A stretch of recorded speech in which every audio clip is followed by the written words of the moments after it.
Stallions! Today's all about comparison sentences. In English, we use ER as in taller, prettier, shorter, longer, neater, cleaner, closer to make comparisons, right? For the most part, but not always. Beautifuler, organizeder, gracefuler are no-nos. In these cases, we use more, just like Spanish does.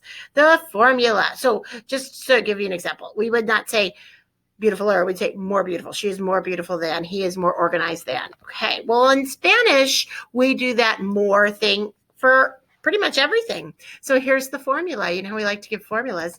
The formula is más or menos plus an adjective or a noun plus que. Notice there's no accent on this que.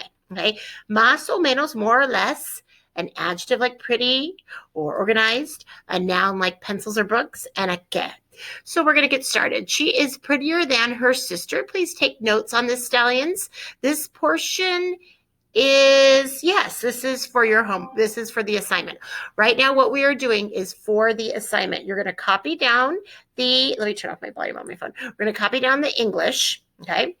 Then we're going to do the Spanish, and then you're going to take a picture of everything and turn it in. It's going to be a total of 14 sentences in total, because you've got these 5 that you're writing in English. They're matching Spanish. That's a total of 10. And then the cuatro underneath for a total of 14. Okay, and all that will be turned in at once as part of the assignment. She is prettier than her sister. Here we go. Ella es más. Now, with the más, we've got to have an accent on it. So I'm going to try to use my little keys there. Ella es más. Now we're going to go with bonita, because she's a girl and not a guy, and so we need the feminine ending. Ella es más bonita. And then looking back at our formula, we've got the más, nailed it. We've got the adjective, nailed it. And now we need our que. And then we want to do her sister. Her sister, su hermana. Su hermana, like the air we breathe, silent H. Ella es más bonita que su hermana. Ella es más bonita que su hermana. Moving on, they are taller than their brothers. They are taller than their brothers. Ellos. This time it's not going to be is. In fact, it's going to be are. We're going to go with the permanent son because they're permanently going to be taller. Even if the brothers do end up catching up, we're considering it a long-term kind of thing. So it's said. Ellos son altos. Okay, now look at what I've done. I've made a mistake. Haven't I? I got so involved in looking at tall. I wanted to make sure it matched that I completely forgot to put something right here. What have I forgotten? Let's go back to the formula. The magic formula, the Krabby Patty formula. You can tell I have a son who loves SpongeBob. So más would be it. Ellos son más altos. There we go. We need that más. Otherwise, it doesn't say taller. It just says tall. Ellos son más altos. And then our last ingredient in the construction is que. And then there this time is sus, right? Because it's plural brothers. So we need the sus. And then hermanos. So ellos son más altos que sus hermanos. Lean conmigo. Ellos son más altos que sus hermanos. I am shorter than my son Warren. Okay, this time it's the yo form. So yo soy. I am shorter. So I'm either more short or I'm less tall. I'm going to go with more short, right? Doesn't matter. Yo soy más. Short is baja. I'm a girl, so baja. And then I go back to my formula and I realize I need that que, right? I need that que. So I'm going to grab that que and I'm going to put it right here. Yo soy más baja que, and then my son is mi hijo. Now, when I pronounce this, it sounds like mijo because this is a silent H and it sounds like one big word, mijo.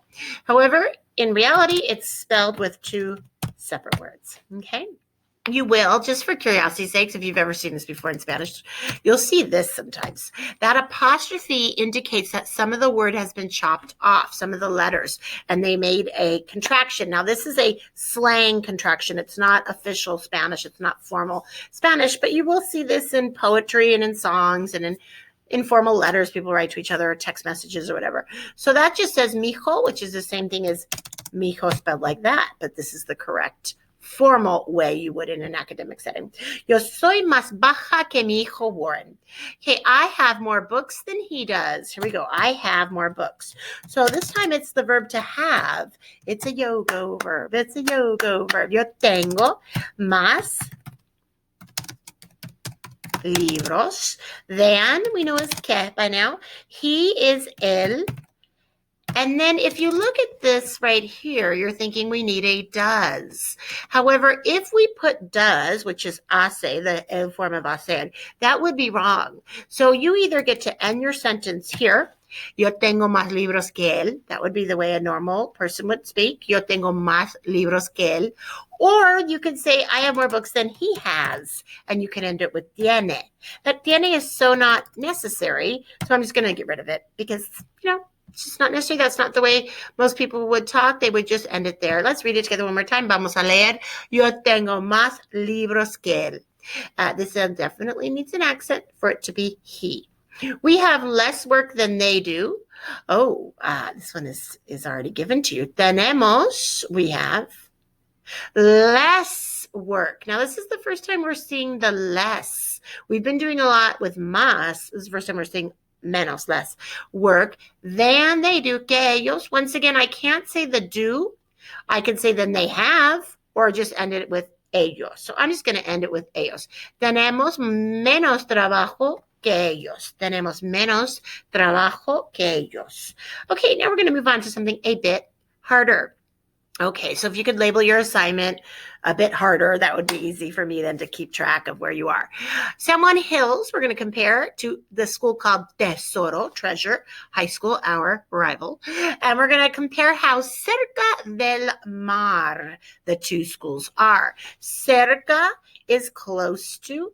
Mar, obviously, is the beach. We've talked about Avenida del Mar before.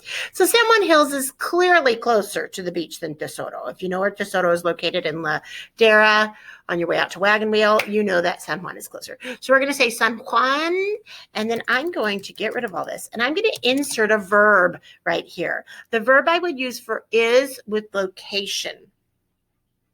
That's right. Está is the answer because with location, we use estar. Right? We always do. That's why I say, ¿Dónde está Phoenix on the verbal tests? Okay, San Juan Hills está. Now we want to say more close. It's closer. Here's the comparison portion. Más cerca, not forgetting our accent on our there. Más cerca del mar. We're closer to the ocean. It's closer to the ocean than Tesoro. So the than is going to be the que and then Tesoro. All right, the end. And we're moving right along. Question número dos. We're going to compare the número of partidos de fútbol americano in a professional series with the número of partidos de béisbol in a professional series. So in the big leagues in baseball, we've got like 160 games in a season or 140 something. There's just a ton, right? Now there's no baseball games, but normally spring training is in February and then in March, and then April 1st or whatever is usually the very beginning of baseball season. It goes all the way to Octubre. So it's a long season. We're talking 140, 160 partidos. Now, on the other hand, fútbol americano, like the Raiders, things like that, they only play, I think, 17 partidos in the entire season. Clearly a lot less, right? So we're going to insert a verb right here. We're going to say there are, there is, there are. You've learned it as hey, except we don't pronounce it hey, we pronounce it I, correct? We've seen this verb now for a long time. We're going to say that there are less games, less, like minus, menos, no, menos. Hay menos, I'm going to lowercase my partidos de fútbol americano. Even notice my americanos lowercase, nationalities are lowercase in Spanish, than the amount of games. So here's where I put the than word in our formula. Going back to the formula at the top, here is that than, that que, that you should recognize. So hay menos partidos de fútbol americano que, I'm going to insert my que right here, que partidos de béisbol. And I'm going to get rid of that number sign. I'm going to put my punto final, and then we're going to read. Vamos a leer. Hay menos partidos de fútbol americano que partidos de béisbol. Otra vez. Hay menos partidos de fútbol americano que partidos de béisbol. And that is a true story. Okay, moving on to número 3. Calor. We're going to compare the calor factor in el verano and el invierno. Okay, we're comparing the amount of calor that exists in a typical town, typical place in el verano versus el invierno. Clearly, it's hotter in the summer than the winter in parts in North America, right? And then I'm sure in South America, how the opposite seasons are opposite there. So let's not focus on that. Let's just focus on, let's say California, Southern Cal. So it's definitely hotter in the summer, right? So we're going to say it's hotter. So we're going to say hace. Do you guys remember that with weather? We say hace calor, hace frío. We can't say es caliente, nothing like that. So hace, we're going to say more heat. Más calor.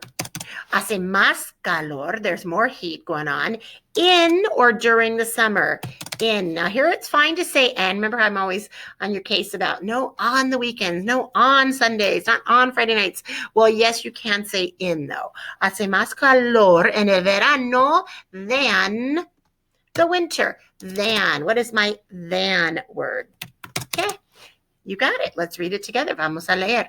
Hace más calor en el verano que el invierno. Otra vez, hace más calor en el verano que el invierno. Final one, la clase de historia, la clase de salud, and we're comparing the amount of difficulty, the level of qué tan difícil es cada clase, how difficult it is in this class versus this class. Now, I know you've never taken an AP.